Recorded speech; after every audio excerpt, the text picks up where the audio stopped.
അൽഹംദുലില്ലാഹി നഹ്മദുഹു വനസ്തഈനുഹു വനസ്തഗ്ഫിറുഹു വനസ്തഹ്ദീഹി വനുഅ്മിനു ബിഹി വനതവക്കലു അലൈഹി വനഊദു ബില്ലാഹി മിൻ ശുറൂരി അൻഫുസിനാ വമിൻ സയ്യിആതി അഅ്മാലിനാ മൻ യഹ്ദില്ലാഹു ഫഹുവൽ മുഹ്തദ് വമൻ യുദ്ലിൽ ഫലൻ തജിദ ലഹു വലിയ്യൻ മുർഷിദാ അഷ്ഹദു അല്ലാ ഇലാഹ ഇല്ലല്ലാഹു വഹ്ദഹു ലാ ശരീക ലഹു وأشهد أن نبينا محمدا عبده ورسوله أرسله بالهدى ودين الحق ليظهره على الدين كله ولو كره المشركون اللهم صل على محمد وآل محمد كما صليت على إبراهيم وآل إبراهيم وبارك على محمد وآل محمد كما باركت على إبراهيم وآل إبراهيم إنك حميد مجيد يا أيها الذين آمنوا اتقوا الله حق تقاته ولا تموتن إلا وأنتم مسلمون أعوذ بالله من الشيطان الرجيم بسم الله الرحمن الرحيم اقرأ باسم ربك الذي خلق خلق الإنسان من علق اقرأ وربك الأكرم الذي علم بالقلم علم الإنسان ما لم يعلم. ബഹുമാന്യരായ സഹോദരന്മാരെ, സഹോദരികളെ, തഖ്വയുള്ളവരായി ജീവിക്കാൻ ശ്രമിക്കണമെന്ന് എന്നെയും നിങ്ങളെയും ഉണർത്തുകയാണ്. അള്ളാഹു നമ്മെ എല്ലാവരെയും സജ്ജനങ്ങളിൽ ഉൾപ്പെടുത്തി അനുഗ്രഹിക്കുമാറാകട്ടെ. ഇസ്ലാമിൻ്റെ അടിസ്ഥാനങ്ങൾ എന്താണ് എന്ന് ചോദിച്ചാൽ, ചെറിയ കുഞ്ഞുങ്ങൾ മുതൽ എല്ലാവരും പറയുന്ന ഉത്തരം 6ഉം 5ഉം കാര്യങ്ങളാണ് എന്നുള്ളതാണ്. ഈമാൻ കാര്യങ്ങൾ 6ഉം ഇസ്ലാം കാര്യങ്ങൾ 5ഉം, ഇങ്ങനെ 11 കാര്യങ്ങളാണ് ഇസ്ലാമിൻ്റെ അടിസ്ഥാനം എന്ന് പറയും. അത് സംഘടനാഭേദങ്ങളില്ലാതെ എല്ലാവരും ഒരുപോലെ പഠിക്കുകയും പഠിപ്പിക്കുകയും ചെയ്യുന്ന അടിസ്ഥാനങ്ങളാണ്. അത് നമ്മൾ വളരെ ചെറുതിൽ സുന്നി മദ്രസകളിൽ പഠിച്ചവർക്കറിയാം. ഇസ്ലാം കാര്യം 5ആണ്, അവകൾ അറിയൽ ഫർളാണ്, ഈമാൻ ഇസ്ലാം അറിവില്ലാത്തവർ തുടങ്ങിയ പാട്ട്. ഈമാൻ കാര്യം 6ആണ്, അവകൾ അറിയൽ ഫർളാണ്, അണുമണിത്തൂക്കം ഈമാനുള്ളവർ നരകത്തിൽ നിന്നൊഴിവാണ് എന്ന് പറഞ്ഞ് ഈമാൻ കാര്യങ്ങളെക്കുറിച്ചും പഠിക്കും. ഇത് എണ്ണിപ്പറഞ്ഞ് പഠിപ്പിക്കുന്ന രീതി സമ്പ്രദായം ആരംഭിച്ചത് വിശ്വാസ മദ്ഹബുകൾ രൂപപ്പെട്ടത് മുതലാണ്. മാതുരീദി, അശ്അരി മദ്ഹബുകൾ അഹ്ലുസുന്നത്തിലും ശീഈ മദ്ഹബിൽ അവരുടേതായ വിശ്വാസ മദ്ഹബുകളുമെല്ലാം രൂപപ്പെട്ടു തുടങ്ങിയ കാലത്താണ് ഇപ്രകാരം പഠിപ്പിക്കപ്പെടാൻ തുടങ്ങിയത്. ഇന്ന് നമ്മൾ അന്വേഷിക്കുന്നത് ഇസ്ലാം കാര്യം എന്ന് പറഞ്ഞ് പഠിപ്പിക്കുന്ന 5 കാര്യങ്ങളുണ്ടല്ലോ. ബുനിയൽ ഇസ്ലാമു അലാ ഖംസിൻ, ഷഹാദത്തു അല്ലാ ഇലാഹ ഇല്ലല്ലാഹ് എന്ന് പറയുന്ന ഹദീസാണ് ഇതിൻ്റെ അടിസ്ഥാനമായി ബുഖാരിയും മുസ്ലിമും ഉദ്ധരിച്ച ഹദീസാണ്. ഇസ്ലാം 5 കാര്യങ്ങളിലാണ് എടുത്തുയർത്തപ്പെട്ടിട്ടുള്ളത്. ഒന്ന് ഷഹാദത്താണ്, പിന്നെ നിസ്കാരം, സക്കാത്ത്, നോമ്പ്, ഹജ്ജ് എന്നിവയാണ്. ഇതാണ് ഇസ്ലാം കാര്യങ്ങൾ എന്ന് പറയുന്നത്. ഇസ്ലാമിൻ്റെ അടിസ്ഥാനം പറയേണ്ടത് ഖുർആനാണ്. മുഹമ്മദ് സല്ലല്ലാഹു അലൈഹി വസല്ലമയ്ക്ക് ഹിറാ ഗുഹയിൽ വെച്ച് വഹ്യ് അവതരണാരംഭം കുറിച്ച അന്ന് മുതൽ പ്രവാചകൻ പ്രബോധനം ചെയ്ത ദീനിൻ്റെ പേര് ഇസ്ലാം എന്നാണ്. അന്ന് പ്രബോധനം ചെയ്യാൻ ആദ്യമായി കൽപ്പിക്കപ്പെട്ടത് വായനയാണ്. ഇഖ്റ ബിസ്മി റബ്ബിക്കല്ലദീ ഖലഖ്, വായിക്കുക, സൃഷ്ടിച്ചവനായ നിൻ്റെ നാഥൻ്റെ നാമത്തിൽ വായിക്കുക. പേന കൊണ്ട് പഠിപ്പിച്ച അത്യുദാരനാണവൻ എന്ന് പറയുന്ന ആദ്യ ഭാഗം ഇതാണല്ലോ ഇസ്ലാം കാര്യങ്ങളിൽ ഒന്നാമത്തത്. ഇതാണല്ലോ അല്ലാഹു തആല കൽപ്പിച്ചത്. നിസ്കാരം തുടങ്ങുന്നത് എപ്പോഴാണ്? ഇപ്പറയപ്പെട്ട ഹദീസുകളൊക്കെ വെച്ച് നോക്കിയാൽ, ഹദീസുകൾ പറയുന്നതിനനുസരിച്ചാണെങ്കിൽ പ്രവാചകത്വത്തിൻ്റെ 13ാമത്തെ വർഷത്തിലാണ് നിസ്കാരം നിർബന്ധമാകുന്നത് എന്ന് പറയാം. അപ്പോൾ അതുവരെ ഇസ്ലാം കാര്യം എങ്ങനെയായിരുന്നു പ്രവാചകൻ പഠിപ്പിച്ചിരുന്നത്? ലോകത്ത് മനുഷ്യ സമൂഹത്തെ നന്നാക്കിയെടുക്കാനും നേർമാർഗത്തിലേക്ക് നയിക്കാനും വേണ്ടി നിയോഗിതനായ പ്രവാചകനോട് അള്ളാഹു പറഞ്ഞ ഒന്നാമത്തെ കൽപ്പന എന്തുകൊണ്ട് ഇസ്ലാം കാര്യങ്ങളിൽ ഇടം നേടിയില്ല? വായിക്കുക, അക്ഷരാഭ്യാസം നേടുക എന്നുള്ളതാണ് ഒന്നാമത്തെ കൽപ്പന. അവനവനെ വായിക്കാൻ, സമൂഹത്തെ വായിക്കാൻ, പ്രകൃതിയെ വായിക്കാൻ, അക്ഷരം വായിക്കാൻ, പുസ്തകം വായിക്കാൻ, വായനയുടെ നാനാ തലങ്ങളിലേക്ക് മനുഷ്യൻ്റെ കണ്ണു തുറക്കാനുള്ള അള്ളാഹുവിൻ്റെ കൽപ്പന ഇസ്ലാം കാര്യങ്ങളിൽ ഇടം പിടിച്ചില്ല എന്ന് മാത്രമല്ല, അക്ഷരാഭ്യാസം പാടില്ല എന്ന നിയമം കൂടി പൗരോഹിത്യ മുല്ല ശരീഅത്തിലുണ്ടായി. നമ്മുടെ കേരളത്തിൽ പെൺകുട്ടികൾ അക്ഷരം പഠിക്കുന്നത് ഹറാമായിരുന്നു. പെൺകുട്ടികൾക്ക് എഴുത്ത് പാടില്ലായിരുന്നു. സമസ്തയുടെ ആദ്യകാല ഫത്വകളിൽ നമുക്കത് കാണാൻ കഴിയും. അക്ഷരാഭ്യാസം പാടില്ലായിരുന്നു. ചില ഭാഷകൾ പുരുഷന്മാർ പോലും പഠിക്കരുതായിരുന്നു. എന്നിങ്ങനെ അക്ഷരാഭ്യാസം പാടില്ലെന്ന് സ്ത്രീകളെ വിലക്കുന്ന പൗരോഹിത്യം മുല്ല ശരീഅത്ത് എങ്ങനെയാണ് ഇസ്ലാം കാര്യങ്ങളിൽ അത് ഉൾപ്പെടുത്തുക? ഉൾപ്പെടുത്തിയാൽ എല്ലാവർക്കും ബാധകമാകുമല്ലോ. അപ്പോൾ ഇസ്ലാം കാര്യത്തിൽ നിന്ന് അള്ളാഹു മനുഷ്യ സമൂഹത്തോട് പറഞ്ഞ ഒന്നാമത്തെ കാര്യം നീക്കിവെച്ചു, അത് മാറ്റിവെച്ചു. പിന്നീട് അവർ തിരുത്തി കേട്ടോ. തിരുത്തി എന്ന് പറയുന്നത് തിരുത്തി എന്ന് സമ്മതിച്ചുകൊണ്ടല്ല. പെൺകുട്ടികൾ അക്ഷരം പഠിക്കരുത്, എഴുത്ത് പഠിക്കരുത് എന്ന് പറഞ്ഞവർ പെൺകുട്ടികൾക്ക് വേണ്ടി കോളേജ് ഉണ്ടാക്കി, പെൺകുട്ടികൾക്ക് മാത്രമായുള്ള കലാലയങ്ങൾ ഉണ്ടാക്കി, അവരെ അക്ഷരാഭ്യാസം പഠിപ്പിക്കുന്നതിന് വേണ്ടിയുള്ള സംവിധാനങ്ങൾ ഉണ്ടാക്കി. നല്ലത്. എപ്പോഴാണ് ഈ മാറ്റം ഉണ്ടായത്, അതിനിടയിൽ ഏത് വഹിയാണ് ഇറങ്ങിയത് എന്നൊക്കെ പറഞ്ഞാൽ കൊള്ളാം, അറിയാൻ ആഗ്രഹമുണ്ട് സമൂഹത്തിന്. ഇനി അതല്ല ഇജ്തിഹാദിയാണോ വിഷയം, ഇജ്തിഹാദിലൂടെ കണ്ടെത്തിയിട്ട് മാറ്റിയെന്നാണോ? അങ്ങനെയാണെങ്കിൽ ഇജ്തിഹാദിൻ്റെ കവാടം 10,000 വർഷങ്ങൾക്ക് മുമ്പ് കഴിഞ്ഞുപോയി എന്നും പറയുന്നുണ്ടല്ലോ. അപ്പോൾ ഇജ്തിഹാദ് എവിടെയാണ് പുനരാരംഭിച്ചത്? ആരാണ് ഇജ്തിഹാദ് ചെയ്തത്? ഇജ്തിഹാദ് മുജ്തഹിദിൻ്റെ എല്ലാ ഷർത്തുകളും ഒത്ത പണ്ഡിതന്മാർ ആരാണ് ഉണ്ടായത് എന്നൊക്കെ അറിഞ്ഞാൽ സമൂഹത്തിന് അറിയാൻ താല്പര്യമുണ്ട്. പറഞ്ഞു വരുന്നത് അക്ഷരാഭ്യാസം എന്നുള്ളതാണ്, വായന എന്നുള്ളതാണ്, പഠിക്കുക എന്നുള്ളതാണ് ഇസ്ലാം കാര്യങ്ങളിൽ ഒന്നാമതായി അള്ളാഹു കൽപ്പിച്ചത്. ഇത് നിഷേധിക്കാൻ സാധിക്കുമോ? പക്ഷേ ഇസ്ലാം കാര്യം ആരാധനകളിൽ മാത്രമായി ചുരുക്കി. അട്ടിമറി നടന്നത് അവിടെയാണ്. ഇസ്ലാം എന്ന് പറഞ്ഞാൽ ആരാധനകളാണ്, നിസ്കരിക്കലാണ്, നോമ്പെടുക്കലാണ്, ഹജ്ജ് ചെയ്യലാണ് എന്ന് ഇസ്ലാം കാര്യങ്ങളെ ഒതുക്കി. നിങ്ങൾ അക്ഷരം പഠിച്ചുകൊള്ളണമെന്നില്ല, നിങ്ങൾ നിരക്ഷരനാണോ, നിങ്ങൾ വായിക്കാൻ അറിയാത്ത ആളാണോ? അതിന് പ്രവാചകനെ തന്നെ നിരക്ഷരനാക്കിയല്ലോ, മുഹമ്മദ് നബിക്ക് ഒന്നും അറിയാത്ത ആളാക്കിയല്ലോ. അങ്ങനെയാണ് റസൂലിനെ ഒന്നും അറിയാത്ത ആളാക്കി മാറ്റിവെച്ചുകൊണ്ടാണ് ഈ മുആവിയൻ മുല്ല മതം അവരുടെ ശരീഅത്തിനെ കെട്ടിപ്പൊക്കിയിട്ടുള്ളത്.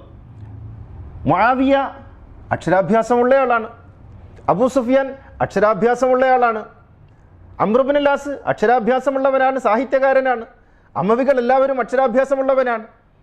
എന്നാൽ മുഹമ്മദ് നബിയോ നിരക്ഷരനാണ്, ഒന്നും അറിയില്ല, പാവം, ദരിദ്രനാണ്, കടക്കാരനായിട്ട് മരിച്ചുപോയയാളാണ്. ഇങ്ങനെയാണ്.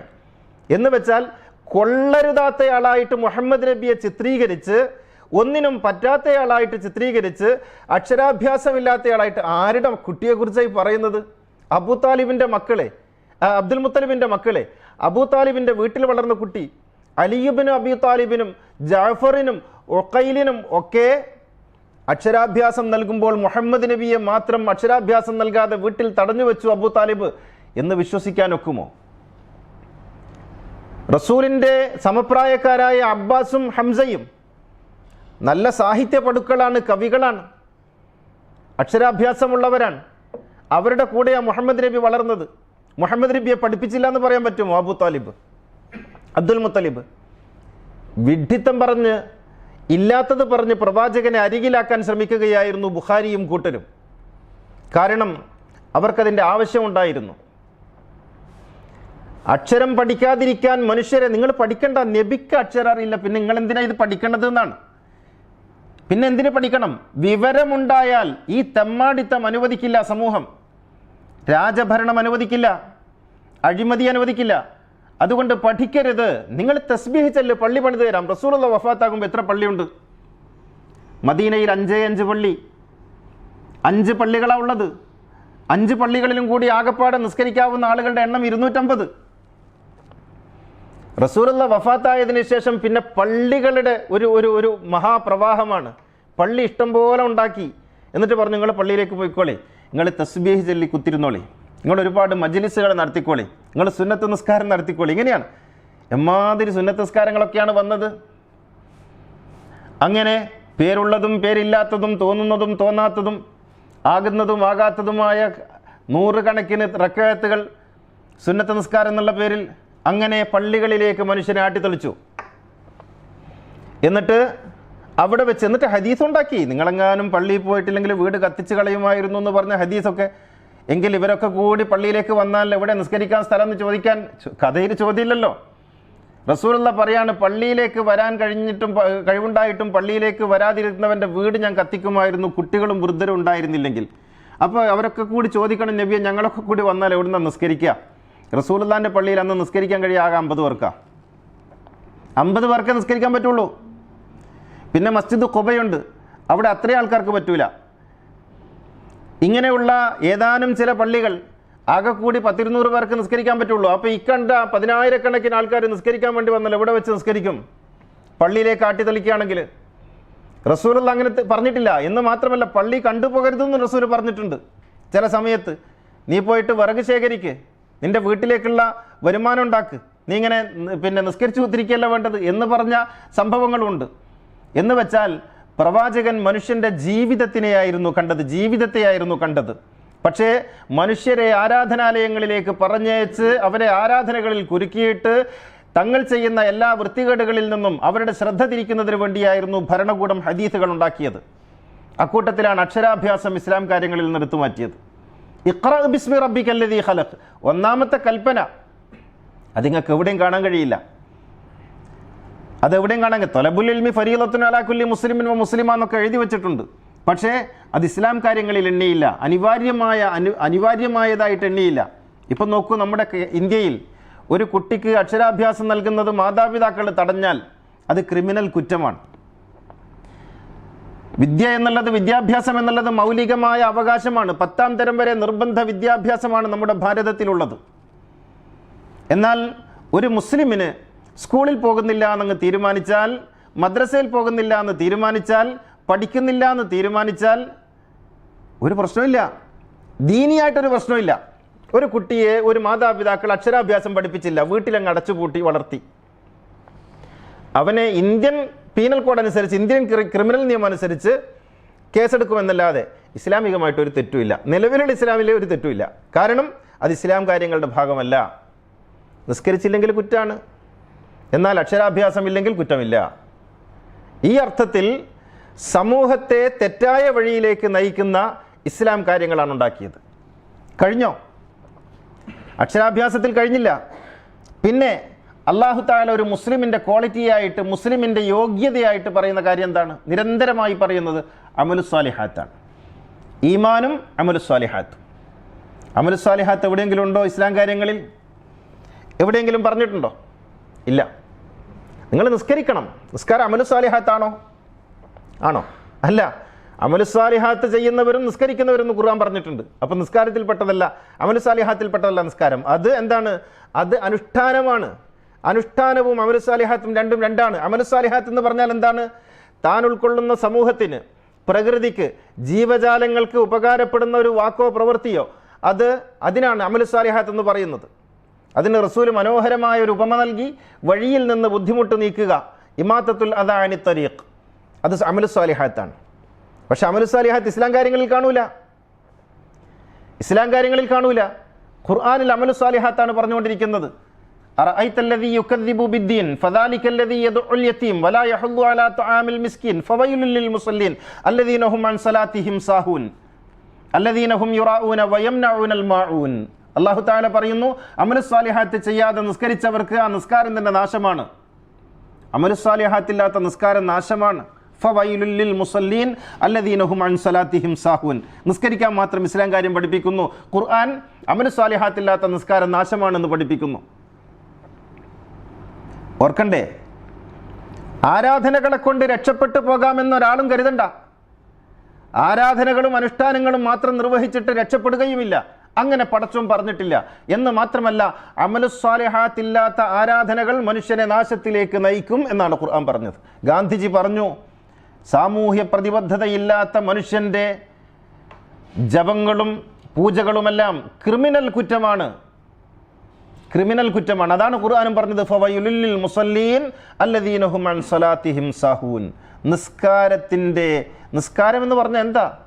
സമൂഹത്തോട് അനാഥരെ പരിഗണിക്കുന്ന, അഗതികൾക്ക് വേണ്ടി പ്രവർത്തിക്കുന്ന, മനുഷ്യ സമൂഹത്തിൻ്റെ ഉന്നതിക്ക് വേണ്ടി പ്രവർത്തിക്കുന്നതിന് ഉള്ളിൽ ഊർജം നിറക്കുന്ന ഔദ്യോഗികമായ ആരാധനകളാണ് അവയൊക്കെ. അല്ലാതെ നിസ്കരിച്ചിട്ട് ഇങ്ങനെ ഒരു മനുഷ്യൻ്റെ പണി എന്താണ് നിസ്കാരം? ഒരു നിസ്കാരം കഴിഞ്ഞ് അടുത്ത നിസ്കാരത്തിന് വേണ്ടി കാത്തിരിക്കലാണ് ഒരാളുടെ പണി. ഹദീത്ത് പഠിപ്പിക്കുകയാണ്, മറ്റൊന്നും ചെയ്യരുത്. ഒരു നിസ്കാരം കഴിഞ്ഞിട്ട് അടുത്ത നിസ്കാരത്തിന് വേണ്ടി ഇങ്ങനെ കാത്തിരിക്കണം, അതാണ് പണി. ഇങ്ങനെ മറ്റൊന്നും ചെയ്യാൻ സമ്മതിക്കാതിരിക്കുക. 50 വക്ത് നിസ്കാരത്തിൻ്റെ കഥയൊക്കെ ഇല്ലേ? 50 വക്ത് നിസ്കാരത്തിൻ്റെ കഥ എമ്മാതിരി സുന്നത്തുകളാണ്. നിങ്ങൾ ആലോചിച്ച് നോക്ക്. രാവിലെ സുബഹിക്ക് മുമ്പ് സുന്നത്ത്, സുബഹ നിസ്കാരം കഴിഞ്ഞ്, പിന്നെ ഇഷ്റാഖിൻ്റെ സുന്നത്ത്, പിന്നെ ളുഹ, പിന്നെ ളുഹറിൻ്റെ മുമ്പ് ശേഷം, അങ്ങനെ തുടങ്ങിയിട്ട് പിന്നെ ഹാജത്തിൻ്റെ നിസ്കാരം വേറെ ഉണ്ട്, പിന്നെ വിത്റുണ്ട്, പിന്നെ തഹജ്ജുദുണ്ട്. ഇങ്ങനെ നിസ്കാരം നിങ്ങൾ സുന്നത്ത് നിസ്കാരം, പിന്നെ ഉള്ളതോ ഇല്ലാത്തതോ ആയിട്ടുള്ള തസ്ബീഹ് ഉണ്ട്, അതിനപ്പുറത്ത് വേറെ തറാവീഹ് റമദാനിൽ സ്പെഷ്യലുണ്ട്, ഖിയാമുണ്ട്. ഇങ്ങനെ തുടങ്ങി അല്ലേ, വരുന്നിടം വരെ നിസ്കരിച്ചു എന്നാണ് റസൂലിനെ കുറിച്ച് പറയുന്നത്. നീര് വരുന്നിടം വരെ നിസ്കരിച്ചു. എന്നിട്ട് അഫല അക്കൂന അബ്ദൻ ഷക്കൂറ എന്ന് റസൂല് പറഞ്ഞു നോക്കിയാണ്. ഇങ്ങനെ മനുഷ്യനെ ആരാധനകളിലും അനുഷ്ഠാനങ്ങളിലും മാത്രം കുരുക്കിയിട്ട് അവൻ്റെ സമൂഹത്തോടുള്ള സകല പ്രതിബദ്ധതകളെയും ഇല്ലാതാക്കുന്നതിന് വേണ്ടി ഉണ്ടാക്കിയിട്ടുള്ള അർക്കാനുൽ ഇസ്ലാമാണ് പഠിപ്പിച്ചിട്ടുള്ളത്. അമലു സാലിഹാത്ത് എവിടെയും വരില്ല.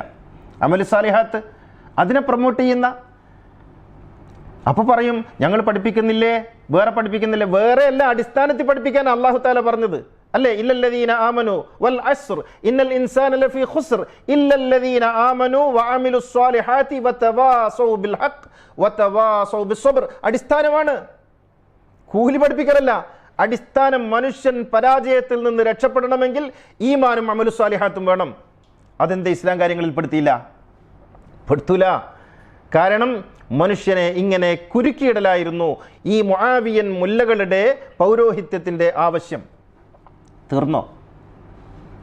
അല്ലാഹു തആല മനുഷ്യനോട് പറഞ്ഞിട്ടുള്ള, അല്ലാഹുവിനോട് ചേർത്ത് പറഞ്ഞിട്ടുള്ള ഒരു കാര്യമുണ്ട്. എന്താണ്? നീതി. ശുഹദാ അലില്ലാഹി ഖായിമീന ബിൽ ഖിസ്ത് ശുഹദാ അലില്ലാഹ് ഖായിമീന ലില്ലാഹി ശുഹദാ ബിൽ ഖിസ്ത്. നീതിക്ക് വേണ്ടി നിലകൊള്ളണം. അല്ലാഹു തആല പറയുന്നു, ഒരിടത്തും രണ്ടിടത്തും അല്ല, നിരവധി സ്ഥലങ്ങളിൽ നീതിക്ക് വേണ്ടി നിലകൊള്ളാൻ അല്ലാഹു തആല പറയുന്നു. അമലു സാലിഹാത്ത് 90-ൽ പരം ഇടങ്ങളിൽ പറഞ്ഞിട്ടുണ്ട് കേട്ടോ. ഖുർആനിൽ 90-ൽ പരം ഇടങ്ങളിൽ ഖുർആനിൽ പറഞ്ഞിട്ടുള്ള അമലു സാലിഹാത്ത് ഇസ്ലാം കാര്യങ്ങളിൽ നിന്ന് എടുത്തു മാറ്റി. ആദ്യം പറഞ്ഞ ഖിറാഅത്ത് എടുത്തു മാറ്റി. പിന്നെ നിരവധി തവണ അടിസ്ഥാനമായി അള്ളാഹുവിനോട് ചേർത്ത് പറഞ്ഞിട്ടുള്ള നീതി എടുത്തു മാറ്റി. ഇസ്ലാം കാര്യങ്ങളിൽ നീതിയുണ്ടോ? നീതിക്ക് വേണ്ടി നിലകൊള്ളലാണ് നിസ്കരിക്കുന്നതിനേക്കാൾ മുമ്പ് പറയേണ്ടതാണത്.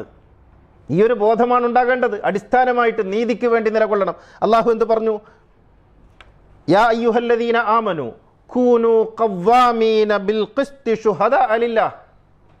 വിശ്വാസികളെ, നിങ്ങൾ നീതിക്ക് വേണ്ടി നിലകൊള്ളുന്നവരാകണം, അള്ളാഹുവിന് സാക്ഷികളാകണം. ഒറ്റ ആയത്തിൽ അള്ളാഹുവിൻ്റെ സാക്ഷിത്വം എന്ന് പറഞ്ഞാൽ നീതിക്ക് വേണ്ടി നിലകൊള്ളലാണ്. ഇത് ഇസ്ലാം കാര്യങ്ങളിൽ പെടുത്തിയില്ല, എടുത്തു മാറ്റി. പെടുത്തൂല. കാരണം നീതിക്ക് വേണ്ടി നിലകൊണ്ടാൽ മുആവിയെ അംഗീകരിക്കാൻ പറ്റൂല.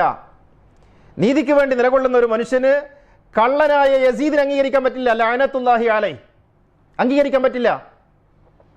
നീതിക്ക് വേണ്ടി നിലകൊള്ളുന്ന ഒരു മനുഷ്യന് ഹജ്ജാജ് ഇബ്നു യൂസുഫിനെ അംഗീകരിക്കാൻ കഴിയില്ല. അപ്പോൾ നീതി എന്നുള്ളത് ഇസ്ലാം കാര്യങ്ങളിൽ നിന്ന് എടുത്തു മാറ്റി. മറ്റൊരായത്തിൽ അല്ലാഹു പറയുന്നത് യാ അയ്യുഹല്ലദീന ആമനൂ കൂനു ഖവ്വാമീന ലില്ലാഹി ശുഹദാ ബിൽ ഖിസ്ത്. നേരെ തിരിച്ചിട്ട്, നേരത്തെ ഖവ്വാമീന ബിൽ ഖിസ്ത് പറഞ്ഞു, ഇവിടെ ഖവ്വാമീന ബില്ലാഹി പറഞ്ഞു. നേരത്തെ ശുഹദാ ലില്ലാഹി പറഞ്ഞു, ഇവിടെ ശുഹദാ ബിൽ ഖിസ്ത് പറഞ്ഞു. നീതിക്ക് സാക്ഷിയാകണം, നീതിക്ക് ഷഹീദാകണം, നീതിക്ക് നിലകൊള്ളുന്നവനാകണം. അല്ലാഹു തആല പറയുന്നു. ഇസ്ലാം കാര്യങ്ങളിൽ പ്രധാനപ്പെട്ടത് എവിടെയും പറഞ്ഞില്ല. ഇങ്ങനെ അട്ടിമറിച്ചു. അപ്പോൾ പറയും ഇസ്ലാം കാര്യങ്ങളിൽ ഇങ്ങനെയൊക്കെ തന്നെയല്ല, അഭിപ്രായ വ്യത്യാസമുണ്ട്. ഇസ്ലാം കാര്യങ്ങൾ 10 എന്ന് പറയുന്നുണ്ട് ജാഫരി മദ്ഹബ് ഇമാമികൾ. പക്ഷേ അതിലും ഈ പറയപ്പെട്ടൊന്നുമില്ല കേട്ടോ. നീതിയുണ്ട്, ഈമാൻ കാര്യങ്ങളിൽ പെടുത്തി. അള്ളാഹുവിൻ്റെ നീതിയിൽ വിശ്വസിക്കുക എന്നുള്ളത്, ഖദറിൽ വിശ്വസിക്കുന്നതിന് പകരം അത് ഇൻഷാ അല്ലാഹ് നമുക്ക് വേറെ പറയാം. പറഞ്ഞു വരുന്നത്, അല്ലാഹു തആല മനുഷ്യനോട് അടിസ്ഥാനപരമായി നിർദ്ദേശിച്ചിട്ടുള്ള പല കാര്യങ്ങളെയും മാറ്റി എന്നിട്ട് വെറും ആരാധനകളിലേക്ക് മാത്രം. അപ്പം ആരാധനകൾ വേണ്ടെന്നാണോ മൗലവി പറയുന്നത് എന്ന് നിങ്ങൾ ചോദിക്കും. അല്ല, ഒരിക്കലും അല്ല. ആരാധനകളുടേതായ പ്രസക്തിയും പ്രാധാന്യവും ഉണ്ട്. നിസ്കരിക്കണം, ഒരു തർക്കക്കാര്യത്തിലില്ല. നോമ്പെടുക്കണം, പറ്റുമെങ്കിൽ ഒരു പ്രാവശ്യം ഹജ്ജ് ചെയ്യണം. ഒറ്റ പ്രാവശ്യം, ഒന്നിലധികം പ്രാവശ്യം പോകുന്നത് ഇസ്രാഫാണ്, തെറ്റാണ്. പിന്നെയോ കഴിയുമെങ്കിൽ അത്തരത്തിലുള്ള ആരാധനാ കർമ്മങ്ങളൊക്കെ നിർവഹിക്കണം. ഒരു തർക്കം അക്കാര്യത്തിലില്ല. പക്ഷേ ആരാധനാ കർമ്മങ്ങളല്ല ജീവിതം. ആരാധനാ കർമ്മങ്ങളെ കൊണ്ട് രക്ഷപ്പെടാമെന്നൊരു കുട്ടിയും കരുതണ്ട. മറിച്ച് ആരാധനാ കർമ്മങ്ങൾ സ്വയം വിമലീകരണത്തിനുള്ളതാണ്, സ്വയം ശുദ്ധീകരണത്തിനുള്ളതാണ്. ആത്മശുദ്ധിയുടെ ഭാഗമാണത്. മറിച്ച് മനുഷ്യൻ ചെയ്യേണ്ടത് എന്താണ്? അക്ഷരാഭ്യാസം നേടണം, വായിക്കണം, വിജ്ഞാനമുണ്ടാകണം, വിവരമുണ്ടാകണം. പിന്നെയോ അമലുസ്വാലിഹാത്തിനാൽ സമ്പന്നമായിരിക്കണം. ഫമൻ കാന യർജൂ ലിഖാഅ റബ്ബിഹി ഫൽയഅമൽ അമലൻ സാലിഹൻ വലാ യുശ്രിക് ബിഇബാദത്തി റബ്ബിഹി അഹദ. അല്ലാഹുവുമായിട്ടുള്ള കണ്ടുമുട്ടൽ നിങ്ങൾ ആഗ്രഹിക്കുന്നുവെങ്കിൽ അമൽ ചെയ്യട്ടെ, സ്വാലിഹായ അമൽ ചെയ്യട്ടെ, സത്കർമ്മങ്ങൾ പ്രവർത്തിക്കട്ടെ. ഫമൻ യഅമൽ മിസ്ഖാല ദർറത്തിൻ ഖൈറൻ യറഹ് വമൻ യഅമൽ മിസ്ഖാല ദർറത്തിൻ ശർറൻ യറഹ്. കർമ്മങ്ങളാണ് നിങ്ങൾക്ക് സ്വർഗം, നിങ്ങൾക്ക് നരകം, നിങ്ങൾക്ക് മോക്ഷം നിങ്ങളുടെ കർമ്മങ്ങളുമായി മാത്രം ബന്ധപ്പെട്ടതാണ്. ലനാ അഅമാലുനാ വലക്കും അഅമാലുക്കും ലഹാ മാ കസബത് വഅലൈഹാ മക്തസബത്. എത്ര സ്ഥലങ്ങളിൽ, എത്ര ഇടങ്ങളിൽ ഖുർആൻ പറയുന്നു കർമ്മങ്ങളാണ് മോക്ഷത്തിന്റെ ആധാരം. നിന്റെ പേരെന്താണ്? മുഹമ്മദ്. എന്നാ കടക്ക് സ്വർഗത്തിലേക്ക് എന്ന് പടച്ചോൻ പറയൂല. നിന്റെ കർമ്മങ്ങൾ എന്താണ്? ഫമൻ യഅമൽ മിസ്ഖാല ദർറ. അത് നോക്കും, കർമ്മങ്ങൾ നോക്കും. ആ കർമ്മങ്ങളുടെ അടിസ്ഥാനത്തിലാണ് രക്ഷപ്പെടുന്നത്. അപ്പോൾ അമലു സ്വാലിഹാത്ത് വേണം. നിങ്ങളൊരു ഒരു ഉറുമ്പിന് ഒരു പീഡ എറുമ്പിനും വരുത്തരുതെന്നുള്ള അനുകമ്പയും സദാ കരുണാകര നൽകുകൊള്ളിൽ നിൻ തിരുമൈ വിട്ടകലാത ചിന്തയും. നാരായണ ഗുരു അനുകമ്പാദശകത്തിൽ പറഞ്ഞു, ഒരു ഉറുമ്പിന് പോലും വേദന വരുത്താതെ ജീവിക്കാനുള്ള തൗഫീഖ് നൽകണേ പടച്ചോനെ. അതാണ് ആ വാക്കിന്റെ അർത്ഥം. ഒരു ഉറുമ്പിനെ പോലും വേദനിപ്പിക്കാതെ ജീവിക്കാനുള്ള തൗഫീഖ് നൽകണേ പടച്ചോനെ.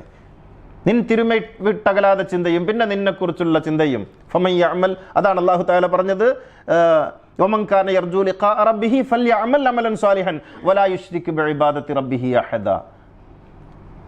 അതാണ് ഗുരു അനുകമ്പാദശകത്തിലും പറഞ്ഞത്. ഇങ്ങനെയാണ് മനുഷ്യന്റെ ജീവിതം സാധ്യമാകേണ്ടത്. ഈ ലോകത്തിന് ഉപകരിക്കണം. നമ്മുടെ ജീവിതം മധുരമായി അനുഭവപ്പെടണം. മറ്റുള്ള മനുഷ്യർക്കും ജീവജാലങ്ങൾക്കും അങ്ങനെ ആയിത്തീരണം. അങ്ങനെ ജീവിച്ച് മരിച്ചു പോകുന്ന വ്യക്തി, അവനാണ് മോക്ഷം. അതാണ് ഇസ്ലാം കാര്യങ്ങളിൽ പെടേണ്ടത്. പിന്നെ മൂന്നാമത്തേത് നീതി. ലോകത്ത് നഷ്ടപ്പെട്ടുകൊണ്ട് എന്തിനായി പ്രവാചകന്മാരൊക്കെ വന്നത്? പ്രവാചകന്മാരുടെ നിയോഗവുമായിട്ട് ബന്ധപ്പെട്ട് ഖുർആൻ പറഞ്ഞു, ഖുൽ അമറ റബ്ബി ബിൽ ഖിസ്ത്. എന്നോടെൻ്റെ നാഥൻ കൽപ്പിച്ചിരിക്കുന്നത് നീതി പ്രവർത്തിക്കാനാണ്, നീതി പ്രവർത്തിക്കാനാണ്. ഖുർആനിൽ ഒരിടത്ത് പറയുന്നുണ്ട്, നിങ്ങളുടെ മാതാപിതാക്കൾക്കെതിരാണെങ്കിലും, എവിടെയായിരുന്നു ആയത്ത്? വലവാല അംഫുസിക്കും, നിങ്ങൾക്ക് തന്നെ എതിരാണെങ്കിലും, നിങ്ങളുടെ മാതാപിതാക്കൾക്കെതിരാണെങ്കിലും, അബിൽ വാലിദൈനി വൽ അഖ്റബിൻ, നിങ്ങളുടെ ബന്ധുക്കൾക്കെതിരാണെങ്കിലും നീതിയോടൊപ്പം നിൽക്കണം. നീതിയാണ് വേണ്ടത്. അതാണ് ഇസ്ലാം. ഇസ്ലാമിന് നിങ്ങൾക്ക് ഒറ്റ വാക്കിൽ ഒരു മറുഭാഷ്യം പറയണമെന്നുണ്ടെങ്കിൽ ഇസ്ലാം എന്താണ് എന്ന് ആരെങ്കിലും ചോദിച്ചാൽ ഒറ്റ വാക്കേ അതിനുള്ളൂ, നീതിയാണ്. ഖുർആൻ എന്താണ്? നീതിയാണ്. ഇതിനേക്കാൾ അപ്പുറത്ത് മറ്റൊരു പര്യായം പടച്ചോൻ്റെ ദീനിനില്ല. ഈ നീതി ഇസ്ലാം കാര്യത്തിലില്ല. പ്രവാചകന്മാരെ കുറിച്ച് പറയുന്നിടത്ത് നീ വിധിക്കുകയാണെങ്കിൽ നീതിപൂർവം വിധിക്കണം. എത്ര ആയത്തുകൾ അദ്ല് ഖിസ്ത് എന്നീ രണ്ട് വാക്കുകൾ ഖുർആനിൽ നിരവധി തവണ നിരവധി ഇടങ്ങളിൽ ഉപയോഗിച്ചിട്ടുണ്ട്. നീതിയായിരിക്കണം നമ്മുടെ ജീവവായു, അതിനുവേണ്ടിയാണ് നിലകൊള്ളേണ്ടത്.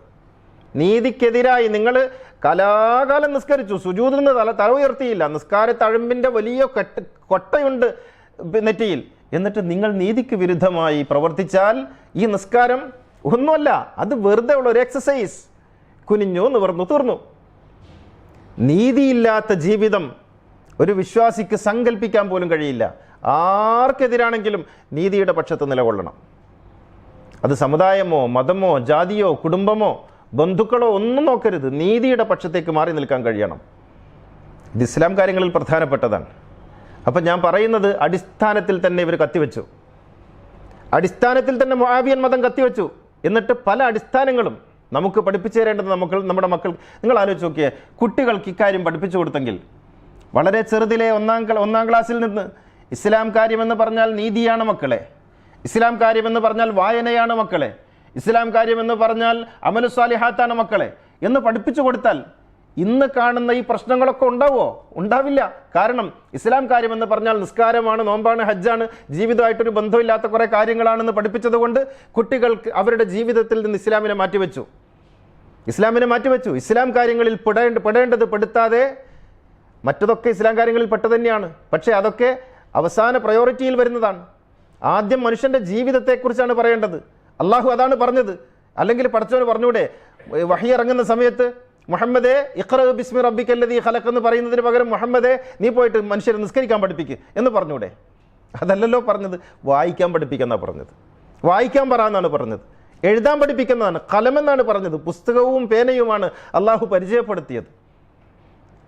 എന്നിട്ട് അതൊക്കെ മാറ്റിവെച്ചിട്ട് നമ്മളെ ഇങ്ങനെ പള്ളിക്കുള്ളിലും സുന്നത്തിലും കുടുക്കിയിട്ട് അതിനപ്പുറത്തേക്കൊന്നും ചിന്തിക്കാത്ത വിധത്തിൽ അതായാൽ എല്ലാമായി എന്ന് പഠിപ്പിക്കുകയാണ് ഈ പൗരോഹിത്യം. ചിന്തിക്കാൻ അള്ളാഹു നമ്മെ അനുവദിക്കട്ടെ.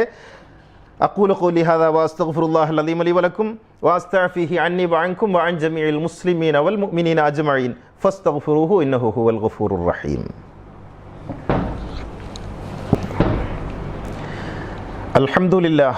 الحمد لله الذي هدانا لهذا وما كنا لنهتدي لولا أن هدانا الله. الصلاة والسلام على سيدنا محمد سيد الكونين محبوب رب المشرقين والمغربين خاتم الأنبياء سيد المرسلين مراد المشتاقين محبوب العاشقين جد الحسن والحسين صاحب الحرمين وبن الذبيحين سيدنا ومولانا وحبيبنا ومنجينا وهادينا ومرشدنا وقرة أعيننا محمد وآله وصحبه. സഹോദരികളെ തഖ്വയുള്ളവരായിരിക്കണമെന്നൊന്നുകൂടി ഉണർത്തുകയാണ്. ഇസ്ലാം കാര്യങ്ങളെക്കുറിച്ച് പറയുമ്പോൾ നാളെ മുതൽ ഈ മുല്ലന്മാരുടെ ഒക്കെ നിലവിളി കണ്ടോ, മുസ്തഫ മൗലവി ഇസ്ലാം കാര്യങ്ങളെയും നിഷേധിച്ചു എന്നാണ്.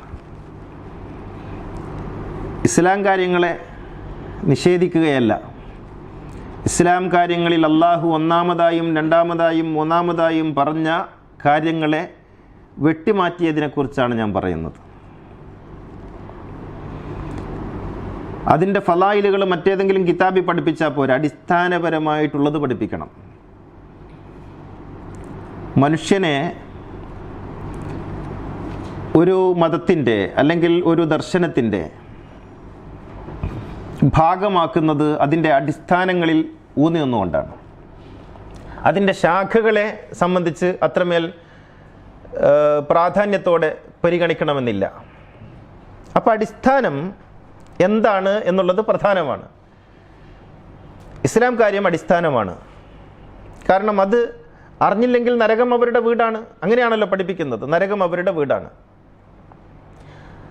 അപ്പോൾ അതുകൊണ്ട് ഇതിൻ്റെ ഈ അടിസ്ഥാനത്തിലാണ് ഖുർആനിൻ്റെ ഈ കൽപ്പനകളൊക്കെ വരേണ്ടത്. ഖുൽ അമറ റബ്ബി ബിൽ ഖിസ്ത് എന്ന് പറയുന്ന അതുപോലുള്ള കാര്യങ്ങളൊക്കെ വരേണ്ട അടിസ്ഥാനത്തിലാണ്. ഇവിടെയാണ് കത്തിവെച്ചത്. ഇതെന്തിനാണ് കത്തിവെച്ചത്? അപ്പം അങ്ങനെ ചോദിക്കാം, എന്തിനാണിപ്പോൾ ഇസ്ലാം കാര്യങ്ങളിൽ ഇതൊക്കെ വെട്ടിക്കുറച്ചിട്ട് എന്താ കാര്യം? കാര്യമുണ്ട്. മനുഷ്യനെ ഷണ്ഡീകരിക്കണം. ഈ മുആവിയ ചെയ്ത പണി അറിയില്ലേ? മദീനയിൽ ചെന്നിട്ട് മദ്യപനും തമ്മാടിയുമായ തൻ്റെ മകൻ യസീദിനെ അധികാരിയാക്കുന്നതിന് വേണ്ടി, രാജാവാക്കുന്നതിന് വേണ്ടി തീരുമാനിച്ചപ്പോൾ വഞ്ചകനായ മുആവിയ മദീനയിൽ ചെന്നു. എന്നിട്ട് ഹുസൈൻ ബിൻ അലി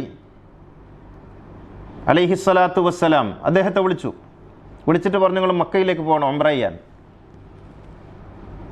അബ്ദുല്ലാഹിബിൻ ഉമറിനെ വിളിച്ചു, ഉംറ ചെയ്യാൻ പോകണം.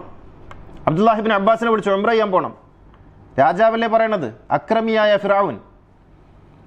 എന്നിട്ട് ഇവരെയൊക്കെ ഉംറക്ക് പറഞ്ഞയച്ചു. ആരാധനകളെ എന്തിനാണെന്ന് നിങ്ങൾ അറിയണം. ആരാധനകൾ എന്തിനാണ് ഇവർ പ്രൊമോട്ട് ചെയ്യുന്നത്, ഉംറ പ്രൊമോട്ട് ചെയ്യുന്നത്. എന്നിട്ട് പറഞ്ഞയച്ചിട്ട് ആ വെള്ളിയാഴ്ച മസ്ജിദുൻ നബവിയിൽ, വിശുദ്ധ പ്രവാചകൻ ഖുത്ബ പറഞ്ഞ മസ്ജിദുൻ നബവിയിൽ വൃത്തികെട്ട മുആവിയ കയറി. എന്നിട്ട് ഖുത്ബ നടത്തി. എന്താ ഖുത്ബ എന്നറിയോ? ഞാനിപ്പോൾ വന്നിരിക്കുന്നത് എൻ്റെ ജീവിതത്തിൻ്റെ അവസാന ഘട്ടത്തിലേക്ക് എത്തി, എനിക്ക് എൻ്റെ ശേഷം ഒരു ഭരണാധികാരി വേണം. എനിക്ക് അള്ളാഹു തോന്നിപ്പിച്ചു, അത് എൻ്റെ മകൻ യസീദാണത് വേണ്ടതെന്ന് അള്ളാഹു തോന്നിപ്പിച്ചു. എന്നിട്ട് എന്താ പറഞ്ഞതെന്നറിയോ? മിമ്പറിൽ വെച്ച്, വിശുദ്ധ മിമ്പറിൽ, പുണ്യപ്രവാചകൻ 10 വർഷം ഖുത്ബ നിർവഹിച്ച മിമ്പറിൽ വെച്ച് വഞ്ചകനായ മുആവിയ പറഞ്ഞു, യസീദിനെ ബൈഅത്ത് ചെയ്യാൻ, യസീദ് അടുത്ത ഭരണാധികാരിയാകാൻ ഹുസൈൻ ബിൻ അലി സമ്മതിച്ചിരിക്കുന്നു. അദ്ദേഹത്തിന് വേണ്ടി പ്രാർത്ഥിക്കാൻ, യസീദിന് വേണ്ടി പ്രാർത്ഥിക്കാൻ അദ്ദേഹം മക്കയിൽ പോയിരിക്കുകയാണ്. ആലോചിക്കണം. മൗദൂദിയുടെ പുസ്തകം വായിച്ചു നോക്ക്. അബുൽ അല മൗദൂദി എഴുതിയ ഖിലാഫത്തും രാജവാഴ്ച എന്നുള്ള പുസ്തകം വായിച്ചു നോക്ക്. അതിലുണ്ട് ഇതാണ്. അപ്പോൾ ഉംറ എന്തിനാ? തൻ്റെ തെമ്മാടിയായ മകനെ ഭരണാധികാരിയാക്കുന്നതിനുള്ള മറയാണ്. അപ്പോൾ ഇസ്ലാം കാര്യങ്ങളിൽ നിന്ന് വെട്ടിമാറ്റിയത് വെറുതെ അല്ല, ഷണ്ഡീകരിക്കാൻ. ഇങ്ങനെ ഷണ്ഡീകരിച്ചാണ് ഇന്ന് നമ്മൾ ഇക്കൊലത്തെത്തിയത്. മത്സരിക്കാൻ കഴിയാത്ത വിധം നമ്മുടെ കാലുകൾ മുടന്തായി പോയത്, ശബ്ദിക്കാൻ കഴിയാത്ത വിധം നമ്മുടെ നാവുകൾ നിശ്ചലമായി പോയത്, കാണാൻ കഴിയാത്ത വിധം നമ്മുടെ കണ്ണുകൾ അന്ധമായി പോയത് ഇസ്ലാം കാര്യങ്ങളിൽ നിന്ന് ഇതൊക്കെ എടുത്തു മാറ്റിയത് കൊണ്ടാണ്. ഇനിയെങ്കിലും ഉണരൂ സമൂഹമേ, ഈ മുആവിയ ഉണ്ടാക്കിയ വ്യാജ മതത്തിലല്ല, മുഹമ്മദിൻ്റെ മതത്തിലേക്ക് തിരിച്ചു പോകണം. അപ്പോഴേ നമുക്ക് കണ്ണുകൾ തിരിച്ചു കിട്ടുകയുള്ളൂ, നമ്മുടെ അകക്കണ്ണുകൾ. അള്ളാഹു അനുഗ്രഹിക്കുമാറാകട്ടെ. അല്ലാഹുമ്മ ഗ്ഫിർ ലിൽ മുഅ്മിനീന വൽ മുഅ്മിനാത്ത് വൽ മുസ്ലിമീന വൽ മുസ്ലിമാത്ത് അൽ അഹ്യാഇ മിൻഹും വൽ അംവാത്ത് ഇന്നക മുജീബുദ് ദഅവാതി വഖാദിൽ ഹാജാത്ത് ത്വയ്യിബ് സറാഹും വജഅലിൽ ജന്നത മഅവാഹും റബ്ബനാ ആതിനാ ഫിദ് ദുനിയാ ഹസന വഫിൽ ആഖിറതി ഹസനതൻ വഖിനാ അദാബൻ നാർ റബ്ബനാ ഗ്ഫിർ ലനാ വലി ഇഖ്വാനിന അല്ലദീന സബഖൂനാ ബിൽ ഈമാൻ വലാ തജ്അൽ ഫീ ഖുലൂബിനാ ഗില്ലൽ ലല്ലദീന ആമനൂ റബ്ബനാ ഇന്നക റഊഫുർ റഹീം.